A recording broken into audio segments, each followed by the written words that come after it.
평등에 대한 생각이 잘못돼 있고, 그 다음에 또 하나는 지금 아래 세대로 갈수록 이 평등에 대한 문제 때문에 애들이 굉장히 문제가 좀 된다고 생각하는데, 그래서 제가 이제 그 성공한 사람들의 얘기를 하려고 하면은 막 다 그런 식으로 생각하는 거예요. 뭐 사람 평등하게 살아야지 누구만 잘 되냐, 막 이런 생각이 요새 되게 많아요, 사람들이. 그래서 평등에 대해서. 그래서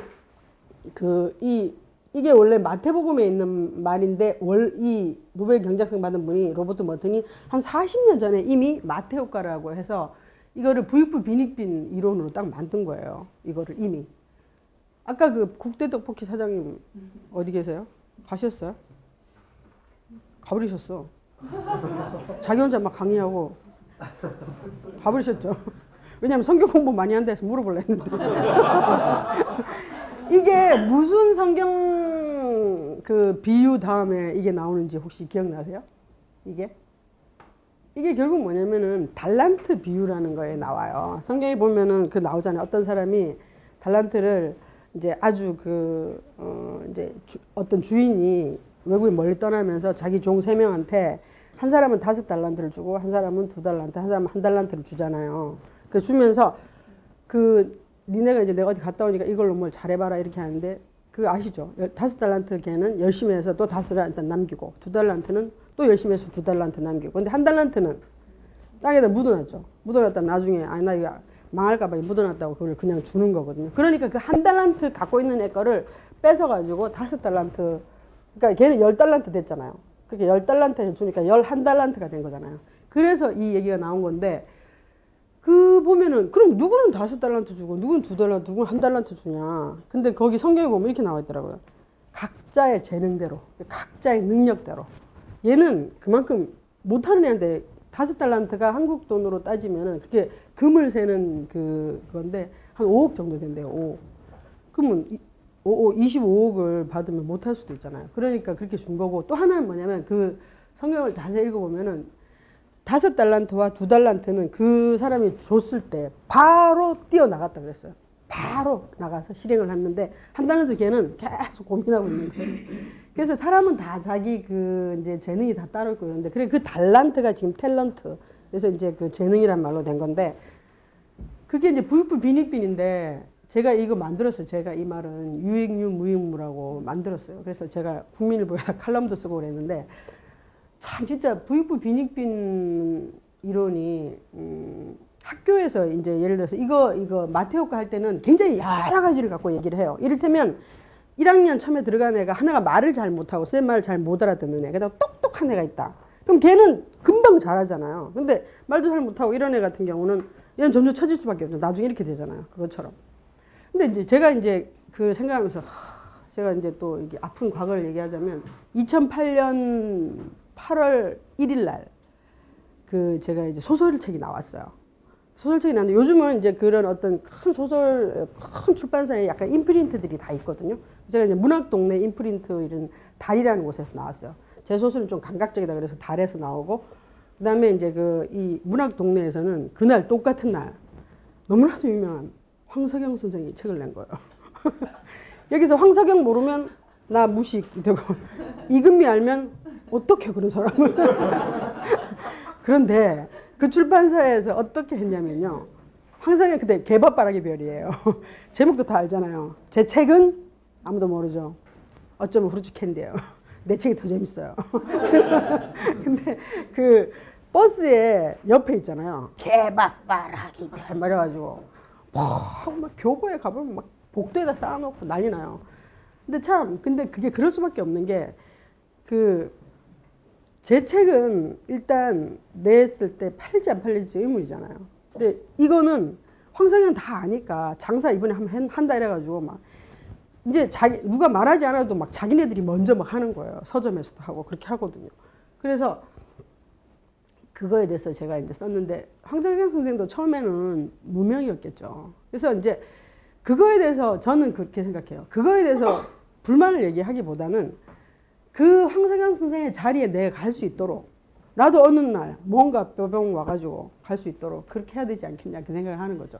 그래서 이제 제가 이제 뭐 할 때 항상 제가 이거 이제 조금 이렇게 뭐 여기저기서 봤는지는 모르겠지만 제가 이걸 딱 문장 2개를 딱 찾아냈어요. 이거는 전문가 그룹에서 전문가 그룹 내지는 자기 뭐 이렇게 예를 들어서 박 원장님 병원에서 다른 병원에서는 절대 할 수 없는 어떤 대체 불가능한 어떤 치료를 한다. 그럼 다 글로 가겠죠. 근데 마찬가지예요. 어디서나 어떤 조직에서나 작은 조직에서든 대체 불가능한 인물이 되면은 되거든요. 그래서 전문가 조직에서는 대체 불가능한 인물들이 뜨는 거고, 그다음에 이제 대중을 상대로 할 때는 설명이 필요 없는 존재가 돼야 되는데, 그 설명이 필요 없는 존재가 되는 거는 저는 이거는 우리가 노력하면 대체 불가능한 인물은 된다고 봐요. 어느 정도 제가 취재를 쭉 하면서 보면은. 근데 설명이 필요 없는 존재 이거는 그거 좀 이상해요. 그거는 아무리 노력한다. 우리가 여기서 오늘부터 만약에 잠도 안 자고 막 밥도 안 먹고 노력한다 해서 그 사람이 설명 필요 없는 존재가 되느냐? 아니에요. 매일 결석하고 말도 안 듣고 이런 사람이 어느 날 되는 경우 되게 많아요. 그 참 알 수 없어요.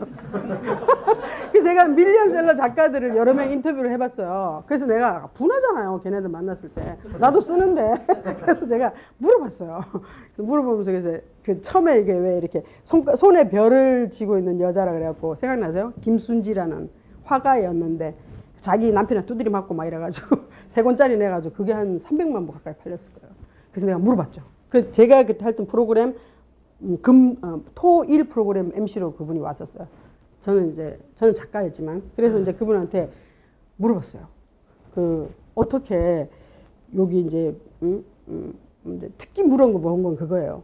저는 이제 교회를 다니지만 그분한테 물어봤어요. 혹시 뭐 점쟁이나 이런 사람들이 당신이 대박 만다고 말했냐 했더니 다 말했대, 자기한테.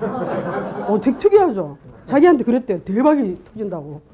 근데 그 돈이 다 나간다 그랬대요. 그래서 진짜 나가버리고 없대요. 근데 어쨌든 그렇게 됐어요. 그리고 뭐 다른 사람도 보면 전용욱 씨 같은 경우도 나중에 결국은 전용욱 씨가 뭐 국회의원 됐다 지금 뭐 하여튼 흔적 없이 사라졌지만 일본은 없다라는 책 때문에 그렇잖아요. 그 나중에 유재순 씨하고 해갖고 다 뺏긴 거라 그래가지고 실제로 유재순 씨 만나보니까 와 진짜 뭐 유재순 씨 말을 100% 믿을 수 있을지 없을지는 몰라도 어쨌든 꼭지를 다 빼갔다 하더라고요. 그래서 하여튼 마지막이 좀 안 좋은 것 같긴 한데 뭐 전용욱 씨 같은 경우도 그래서 밀리언셀러 되고 뭐 많이 만났는데 그 사람들의 작품이 그러면 밀리언셀러와 그다음에 안 팔린 작품과 이게 그러면 더 잘 쓰고 더 안 썼냐? 그것도 아니에요. 그래서 저는 이 설명이 필요 없는 존재, 결국 우리가 알 수 없는 어떤 힘 이런 거 그런 거에 대해서는 우리가 안 되는 거에 대해서 너무 안달복달하면 안 된다는 거예요. 그게 인생을 저는 오히려 더 망친다 생각하고요. 그 다음에 나는 오늘 제가 여러분들한테는 학생들한테 그런 얘기 안 하지만 여러분들은 이런 사람이 돼야 돼요. 역시 그 사람 밑에 배운 사람이 다르다니까. 역시 뭐 수경 선생님 밑에서 배운 누구는 다르다니까 뭐 이런 식의 얘기를 들을 수 있는 분이 돼야 된다는 거예요. 그래서 제가 이제 뭐 어디 가서 뭐 얘기할 때 어디에서 뭐 처음에 배웠나 이렇게 하면 내가 얘기하면 아 그렇구나 하면서 뭐 물론 듣기 소라고 하는 얘기지만 역시 그 사람 밑에서 배운 사람 다르다니까 이런 얘기를 해요. 그래서 그런 사람이 되도록 해야 되는데 제가 이제 월간조선이니까 조갑제사장에 대한 얘기를 하나만 하면은 싫어하는 사람들은 엄청나게 싫어하잖아요. 근데 이제 그분 같은 경우는 일단 실력에 있어서는 이제 그 어떤 관점이라는 거에 대해서 근데 실력에 대해서는 이제 기자들도 인정하고 또 하나는 뭐냐면 성실성에 대해서는 정말 그래요. 그리고 또 하나는 저는 그분을 십몇 년 이렇게 봤는데 한 번도 남을 야단치는 걸 본 적이 없어요. 대신 누군가를 특별히 막 이렇게 또 사랑하고 이런 것도 없어요. 근데 이제 딱 하나는 뭐냐면 본인이 믿는 사람한테는 본인 이제 이게 편집장한테 오는 특종 있죠. 특종을 자기가 믿는 사람한테 주는 거예요. 뭐 이렇게 딱 있으면 야, 니 나가자 이래갖고 걔만 데려가 속닥속닥 하면 애들이 미치는 거죠. 특종이 절로 간다 이래가지고. 정말 그 나중에 특종하는 많은 사람들이 조갑제사장이 물어준 특종이에요. 근데 이제 조갑제사장은 어떻게 밑에 애들을 다스리냐면은 원고를 딱 써갖고 가면은 아무 말 안 해요. 첫 마디 얘기해요. 재밌나? 이래요. 재밌나? 그러니까 우리 보고 재밌나? 그래서 우리가 재밌어요. 그러면 그래 이렇게 하고 재미없던데요. 그러면 재미 모든 게 들어있어요. 재미 플러스 의미 뭐 다 들어가는 거예요. 재밌나? 재미없다 그러면 킬 시켜버려요. 니도 재미없는데 어떻게 독자가 읽느냐. 그래서 막 꼭지를 막 맞추기 위해서 이게 아니에요. 보통 그렇게 하고 그 다음에 또 뭐냐면 이렇게 원고를 있으면은 그거 갖고 뭐라 하지 않고 이게 원고가 이렇게 이제 종이를 쭉 뽑잖아요. 그 컴퓨터를 바로 안 하고 뽑아가지고 어떻게 하냐면 다 날려버려요. 필요 없는 말은 쫙쫙 꺼버려요. 그래서 되게 유명한 기자, 뭐 이름 말하면 아는 기자가 옛날에 내가 보니까 한명숙 그 여성부 장관 할 때 이만큼 했는데 요만큼으로 줄었대요. 자기가 그 쓰레기통에 주워가지고 막 완전히 막 벌벌벌 떨고 있는데 어쩔 수가 없잖아요. 근데 그렇게 해서 말 없이 그 실력으로, 그리고 그게 다 맞으니까 어쩔 수 없는 거예요. 그리고 제목 뽑거나 이런 것들이. 그래서 저는 그리고 조갑재 사장의 또 하나 점은 뭐냐면, 여러분들도 혹시 뭐 그런 걸 활용하면 좋을지 모르는데, 그 달에 꼭지가 만약에 100꼭지가 필요하다, 이번 달 잡지에 들어가는데, 대부분의 많은 잡지, 저는 잡지 여러 군데 다녀봤거든요. 100꼭지 하면 진짜 100꼭지만 만들어요. 산에 안 들어오면 난리 나요. 빨리 갖고 오라고 막 이렇게 난리치는데, 월간조선 그런 게 없어요. 아주 정말 들어가야 될 거 빼놓고는 재촉 안 해요. 안 오면 네가 안 되는 거지, 이렇게 되는 거죠. 근데 어떻게 하냐면 한 120에서 150꼭지를 만들어요. 항상 그 달에. 그러면 내게 안 들어갈 수 있잖아요. 그러니까 기자들이 미치는 거예요. 이번 달에 그럼 20, 50 남으면 다음 달에 또 120, 150 하면 어떻게 돼요? 점점점 더 남는 거예요. 그래서 내게 안 들어가서 어떤 애들은 자기가 이제 0킬 되는 경우도 있고요. 그래서 결국은 어떻게 하냐면은, 또 우리가 또 할배들하고 취재를 많이 하기 때문에, 할배들이 별로 집에서 할 일이 없기 때문에 내 거 언제 들어가 너 이렇게 전화해가지고 애들이 심장병 걸리고 막 그런 정도로. 그래서 여러분들은 꼭 이런 사람이 되길 바라고요. 그 다음에 저는 제자가 있는 사람과 제자가 없는 사람의 차이가 나중에 있더라고요. 나이 많아지시면. 특히 이게 어느 분야에서 그러냐면요, 교회에서 그래요. 교회에서. 지금 조영기 목사 말 되게 많고, 뭐 지난번에 유죄 판결까지 봤는데 조영기 목사 지금 아직도 설교하잖아요. 그 이유가 제자가 있기 때문이에요. 조영기 목사는 제자를 진짜 많이 키웠어요. 그 제자가 훌륭하든 안 훌륭하든 어릴 때부터 그 제자한테 다 뭐 장학금 주고 뭐 주고, 그다음에 제자들이 해외에 나가면은 돌아올 때 자기 옷 다 벗어주고 막 그런 식으로 너무나 제자를 키운 거예요. 그러니까 조영기 목사는 안 내보내요. 그 사모님하고 그 아들은 여의도 순복음교회에서 뭐 말하면 원수예요, 원수. 조영기 목사는 절대 안 건드려요. 그럴 정도로. 그래서 근데 굉장히 훌륭한 사람인데 나중에 되게 외로운 사람들이 있어요. 보면 그 사람은 참 외로워요. 누가 불러준 사람도 없고. 그 사람은 진짜 개인은 똑똑한데 제자가 없어요. 그래서 저는 지금부터 뭐 이렇게 하여튼 회사에서든 어디서든 제자를 많이 기르시라고 꼭 말씀드리고 싶고요. 그래서 뭐 평등이 이게 빌 게이츠가 한 말이래요. 빌 게이츠가. 그러니까 세상 평등하지 않으니까 받아들여라, 이 말을. 정말 재수없죠. 빌 게이츠가. 이렇게 말해서 정말 평등하지 않다는 거. 그 다음에 이제 제가 강론을 한 5가지 정도 뽑아봤는데요. 아까 달란트 얘기했지만은, 저는 첫째 잘하는 것에 미쳐야지. 대부분의 경우 그 사람이 잘하는 것에 미친 사람이 대부분 성공한 거더라고요. 근데 어떤 사람들이 있냐면요, 처음에 여기 공무원 계시나요? 공무원 계시나요? 공무원들도 아주 전문적인 공무원이 있는데, 요즘 특히 편하니까, 그 다음에 절대 보장되니까 공무원이 돼가지고 너무 좋은 자리에 들어가서 뭐 절대 그 평생 동안 그 일을 하는 거예요. 자기가 너무나 잘하는 게 있는데도 불구하고 그렇게 될 우려가 또 있어요. 그래서 그런 것들을 중간에 이렇게 팍 이제 나와서 성공한 사람들도 있거든요. 그래서 저는 내가 지금 하고 있는 거가 내가 정말 잘하는 건지, 내가 진짜 잘하는 게 뭐가 있는지, 그리고 내가 지금 그럼 이 일을 한다 하더라도 언더로 이게 뭐 시간을 내서 자기가 잘하는 거를 계속 닦아서 나중에라도 한다든지 뭐 이런 식으로. 저 만나면 항상 그런 얘기 많이 해요. 뭐 소설 자기 쓰고 싶다고. 나중에 쓸 거래요. 나중에 언제 쓰냐고. 그러니까 지금부터 연습을 해야죠. 시간이 오래 걸리는 것들이 많이 있잖아요. 특히 창작은 그렇게 해야 되고요.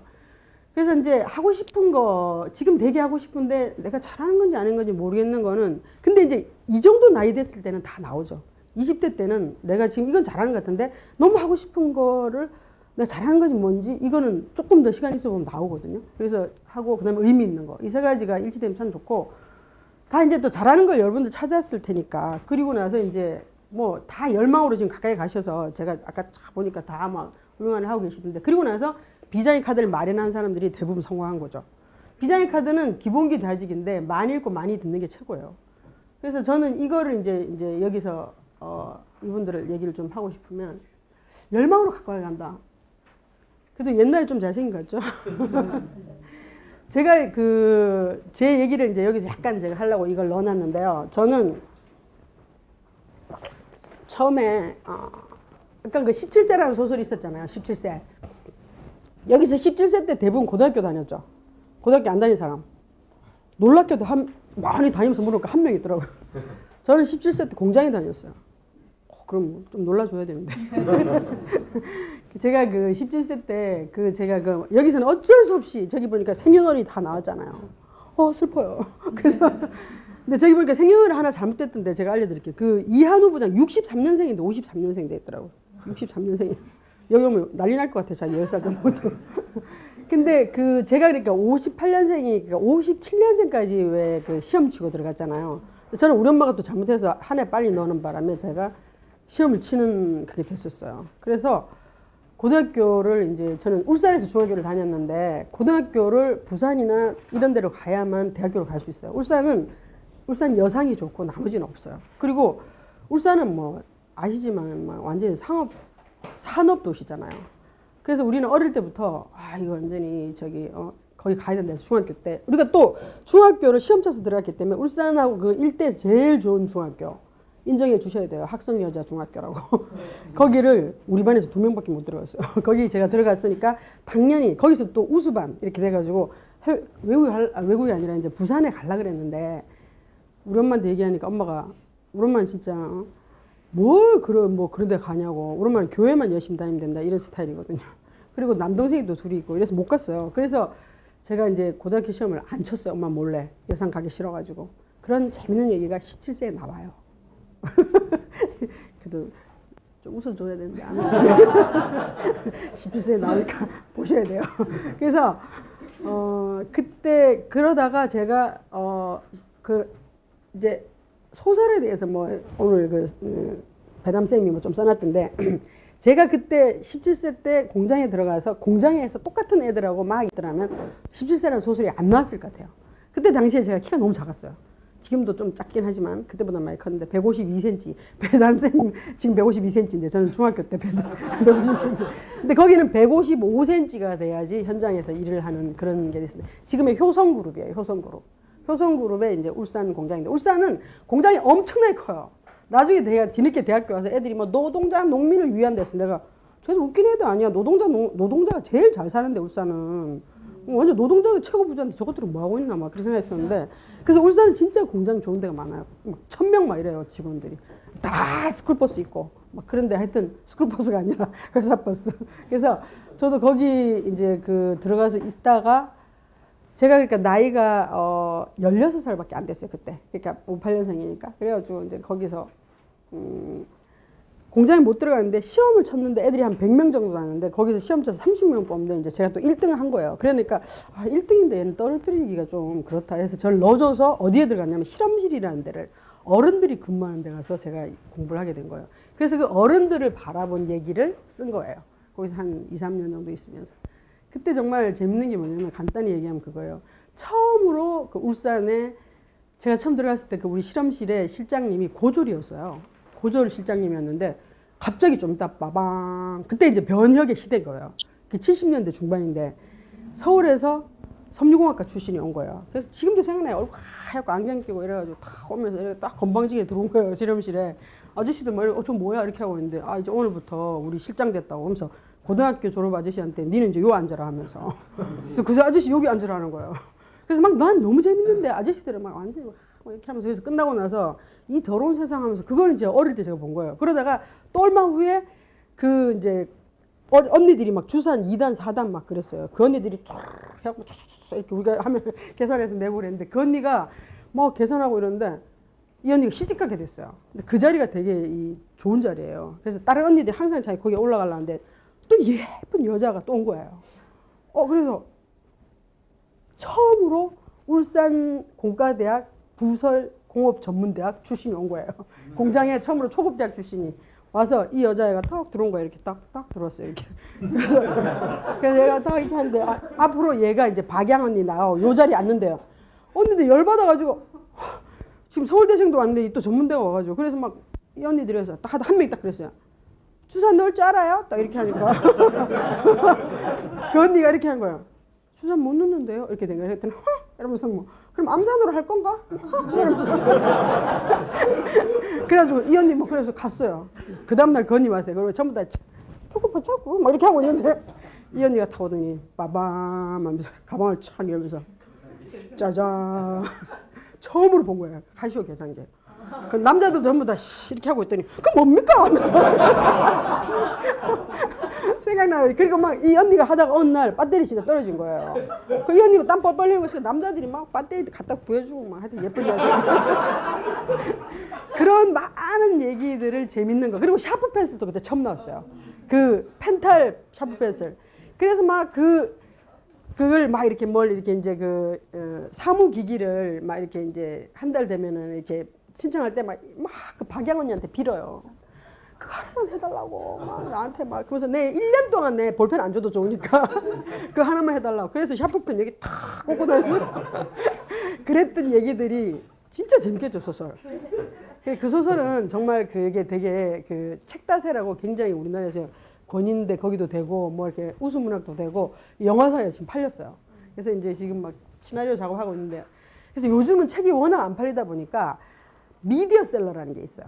책이 워낙 안 팔려서 미디어로 나가서 그게 이제 베스트셀러에 대해서 미디어셀러. 그래서 소설가들이 미디어셀러만 되나 지금 그러고 있네요. 그럼 원장료도 받고 나중에 책 잘 나가고 이러니까. 그래서 지금 저도 미디어셀러 되려고 지금 막 새벽에 막 근데 그랬던 제가 어떻게 여기 와서 지금 이런 또 중대를 나오고 하느냐. 그래서 이제 막 이제 제가 애들 고등학교 졸업하고 나서 나도 이 회사 졸업한다 이라고 졸업했어요. 왜냐면 막 집이 막 찢어지게 가난해서 들어간 게 아니라 엄마 몰래 들어갔기 때문에. 그래가지고 이제 했는데, 근데 제가 거기 있으니까 엄마는 고등학교 졸업 안 하고 얘들 고등학교 졸업한데 들어가서 얘는 진짜 훌륭한 애다 이래가지고 다른 걸 가르쳐야 되겠다 그래서 피아노를 가르쳤어요. 피아노를. 그 옛날에 피아노 치는 애가 없는데 엄마의 꿈이 피아노 치는 거였대요, 교회에서.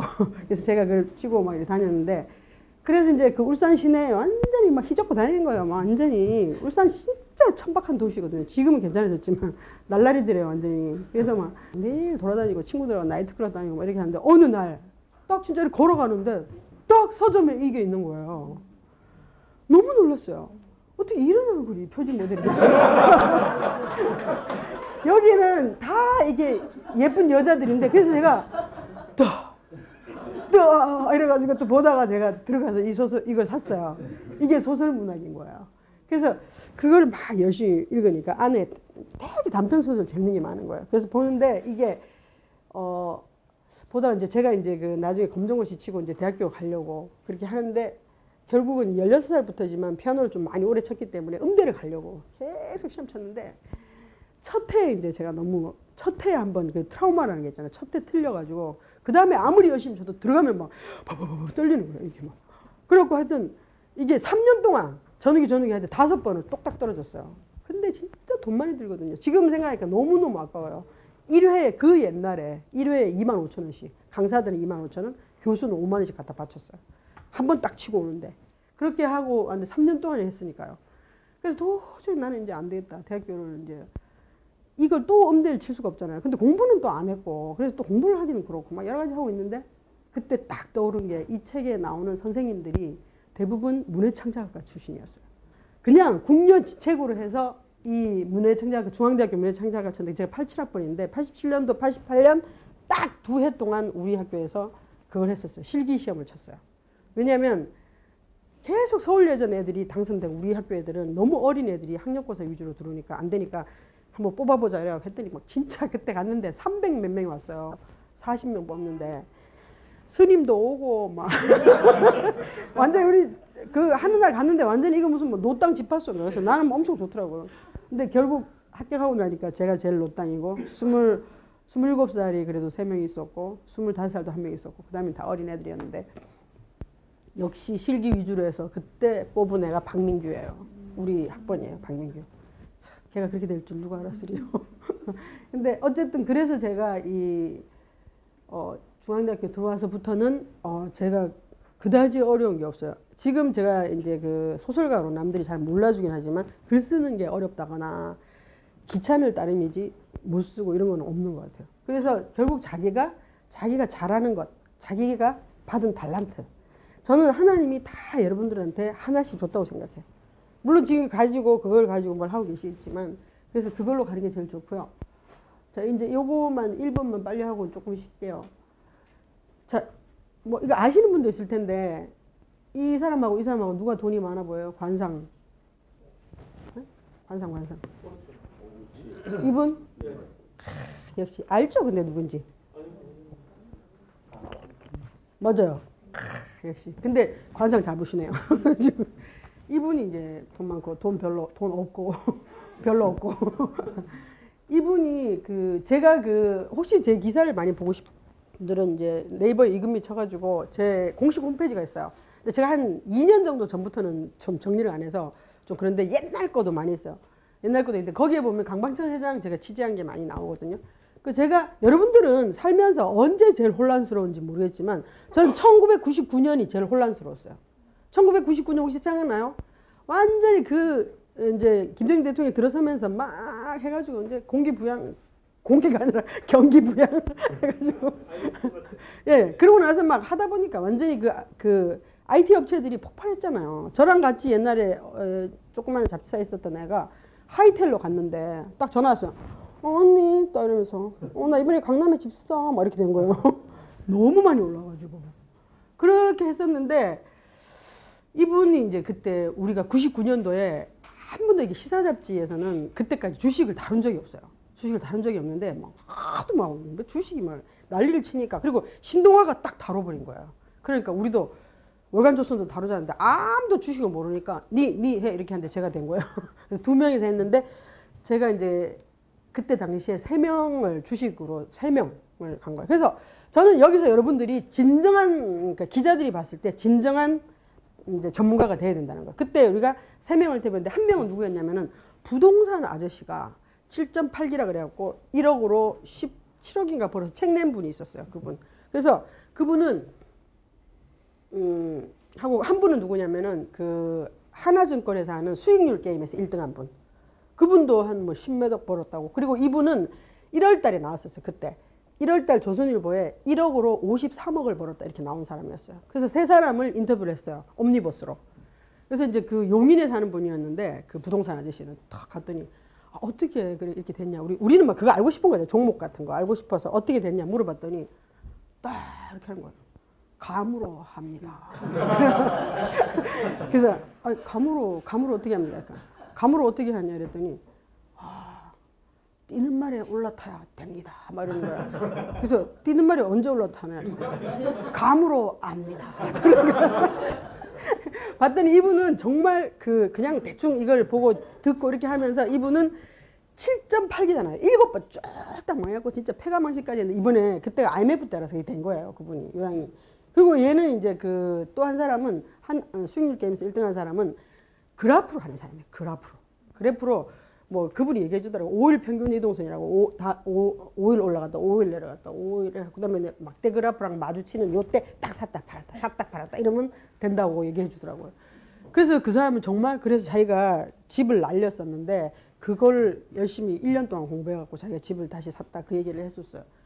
이분 같은 경우는 딱 갔더니 이제 이분은 뭐냐면 펀드 매니저 출신인 거예요. 처음부터. 자기가 이제 1987년에 대학 졸업했는데 한국외국어대학교 경영정보학과 경영과 정보 자기가 학교 들어갈 때도 그걸 했대요.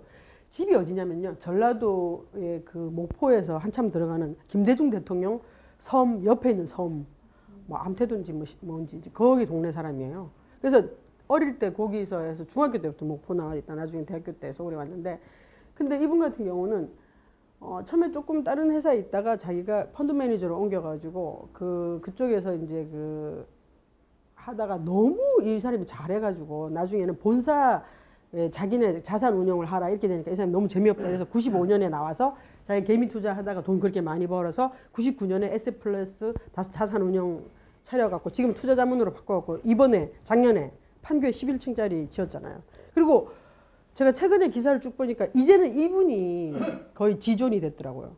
뭐가 이렇게 판이 바뀔 때마다 이분한테 가서 기자들이 묻고 코테이션 따고 그래서 저는 처음에 99년에 이분을 제가 인터뷰를 하는 바람에 그 뒤에 계속 제가 전속처럼 우리는 계속 뭐 중국이 뜨면 중국이 왜 뜨냐 이렇게 하고 그다음에 뭐 자녀들에게 주수익을 가르쳐라 뭐 이런 것도 하고 막 계속 기획을 해서 한 10번 넘게 쓴 것 같아요. 근데 이분 같은 경우는 어떻게 해서 그러면 자기가 그렇게 주식을 잘하게 됐느냐. 이분은 처음에 회사에 들어갔을 때 자기는 10시 이전에 퇴근한 적이 없대요. 자기는 5년 동안. 뭘 했느냐. 객장에서 이제 있는 상장회사 핸드북이라는 책 있죠.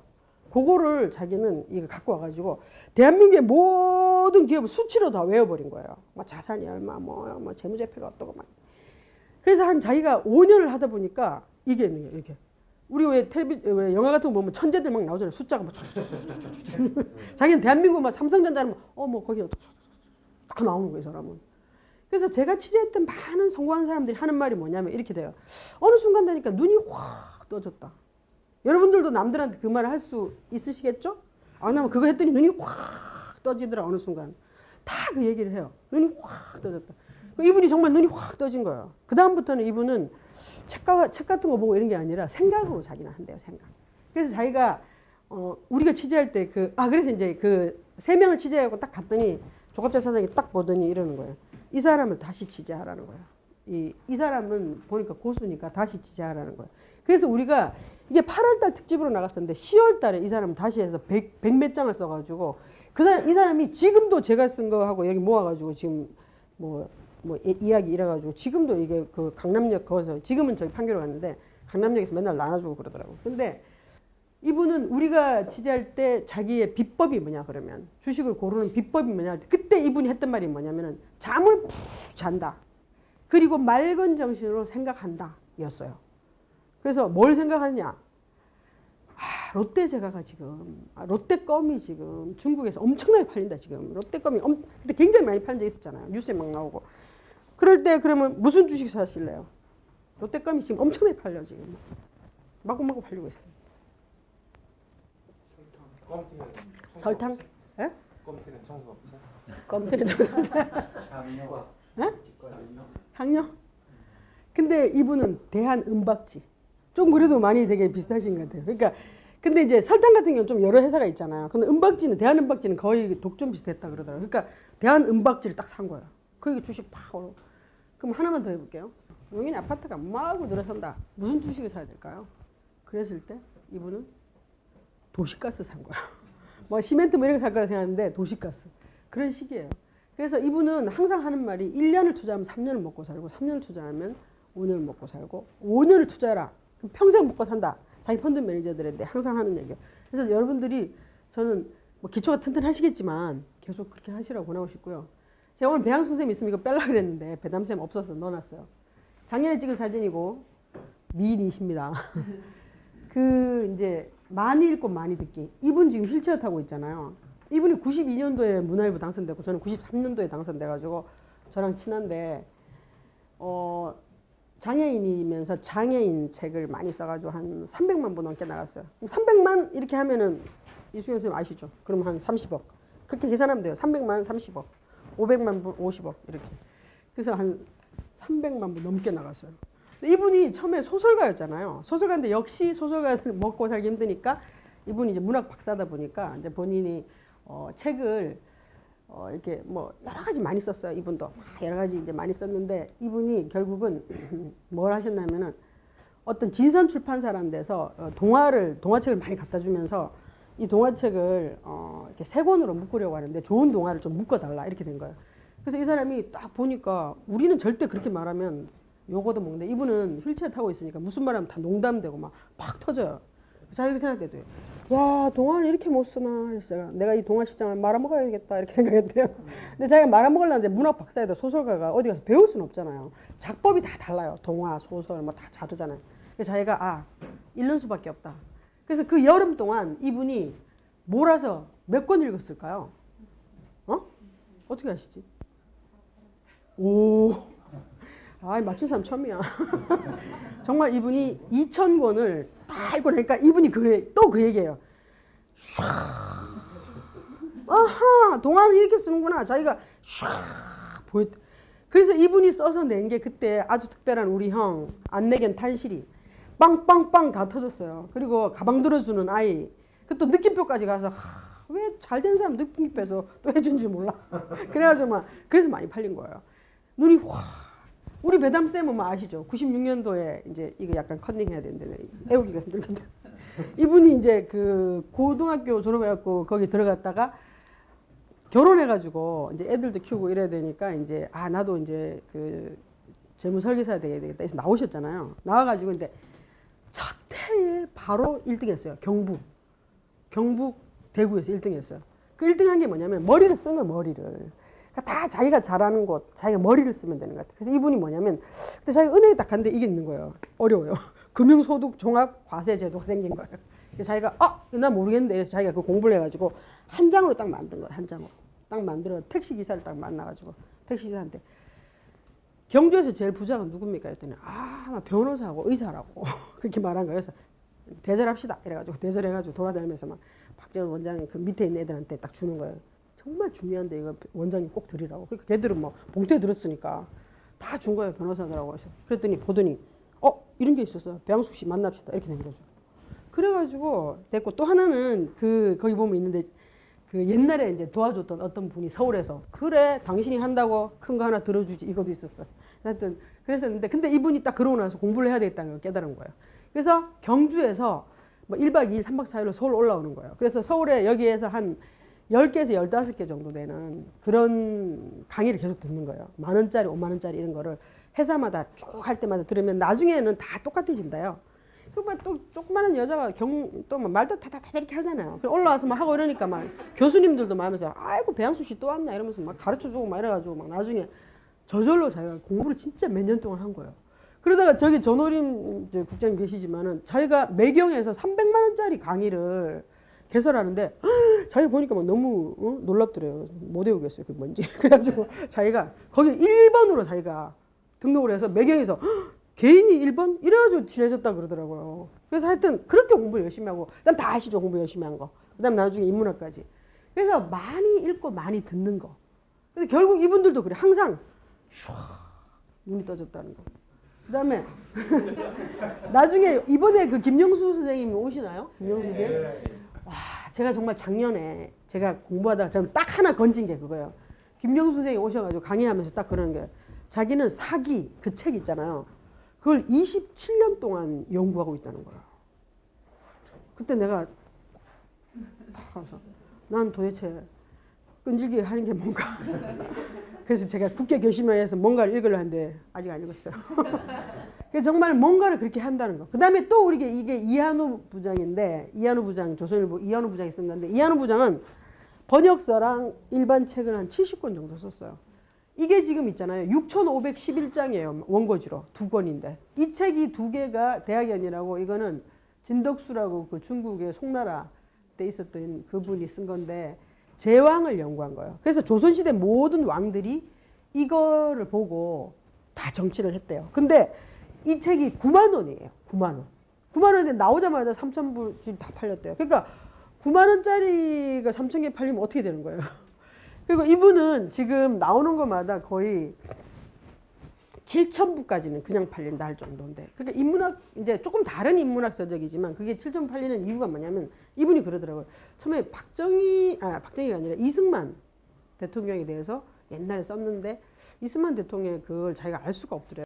그래가지고 해외에 가서 공부했다는 거, 단지 그것만으로 알 수 없는 뭔가가 있더라. 그게 나중에 보니까 그게 조선 시대를 공부했던 거다. 근데 또 자기 아는 그 어떤 출판사 사장이 CD를 600만 원짜리를 조선왕조실록 갖고 와가지고 이거 갖고 세종에 대해서 좀 써달라. 그래서 그거를 쭉 보다가 깨달은 거예요. 아, 이승만 대통령이 그랬구나. 그래서 자기가 그때부터 그러니까 조선왕조실록을 공부했는데, 이분이 또 조선왕조실록을 공부하고 한문 공부하고, 조선왕조실록을 몇 년 공부했을까요? 여러분 같으면 조선왕조실록을 몇 년 공부할 것 같아요? 몇 년?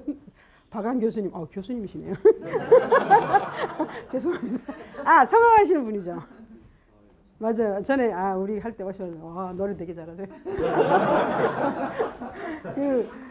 지금 그분이 몇 년 동안 했냐면 7년 기자인데, 7년 동안 지금 현직 기자면서. 그랬더니 이분이 그러는 거예요. 그랬더니 조선시대가 자기 눈에 다 들어온대요. 이제는 이렇게 다 나와. 지금 여러분 오늘 가서 한번 이분이 쓴 책 보면, 제목 보면 이제 자기는 앞으로 수십 권을 써도 될 게 다 있는 거예요. 조선시대 예를 들어서 내시에 대해서만 써도 되고, 무슨 대신에 대해서 써도 되고, 다 있는 거예요. 그러다 보니까 뭐 왕의 하루, 왕배 하루, 이거는 거기서 저기 김영사에서 직접 와가지고 책 내자 그래서 그도 지금 3만 부 넘게 팔렸는데 각각. 그 대단한 거죠. 근데 정말 많은 출판사에서 온대요.